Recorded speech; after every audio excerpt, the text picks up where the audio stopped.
आइए सुनाते हैं आपको एक नई कहानी। राजा जनक की बेटी का नाम जानकी था।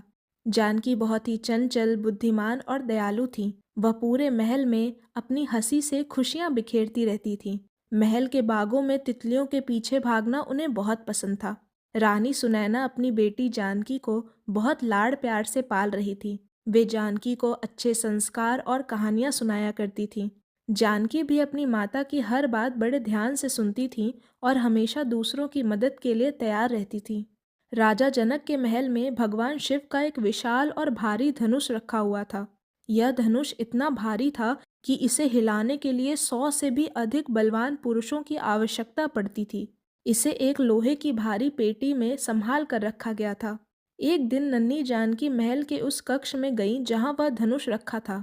उन्होंने देखा कि फर्श पर बहुत धूल जमा हो गई है। जानकी को साफ सफाई बहुत पसंद थी, इसलिए उन्होंने सोचा कि वह उस जगह को खुद साफ करेंगी। सफाई करते समय जानकी उस भारी पेटी के पास पहुंची। सफाई करने के लिए उन्हें पेटी के नीचे की जगह को साफ करना था। बिना किसी कठिनाई के जानकी ने उस विशाल धनुष को उठा लिया, जिससे उनकी छोटी बहन वहां सफाई कर सके। उसी समय राजा जनक वहां से गुजर रहे थे। जब उन्होंने यह दृश्य देखा तो उनके पैर वहीं रुक गए। उनकी आंखों को विश्वास नहीं हो रहा था कि जिस धनुष को बड़े बड़े योद्धा हिला तक नहीं सकते, उसे उनकी नन्ही सी बेटी ने खिलौने की तरह उठा लिया था। राजा जनक तुरंत रानी सुनैना के पास गए और उन्हें इस अद्भुत घटना के बारे में बताया।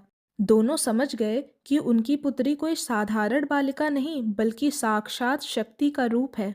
उनकी आंखों में खुशी और गर्व के आंसू आ गए।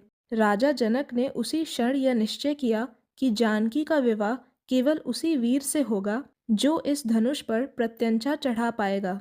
उन्होंने यह महसूस किया कि जानकी जैसी अलौकिक शक्ति वाली कन्या के लिए योग्य वर भी असाधारण होना चाहिए। नन्ही जानकी अपनी धुन में मग्न होकर फिर से खेलने चली गईं, यह जानते हुए भी नहीं कि उन्होंने कितना बड़ा चमत्कार किया है। ऐसी ही प्यारी कहानियाँ सुनने और परमात्मा के विचारों से करीब रहने के लिए हमारे चैनल को लाइक और सब्सक्राइब करें।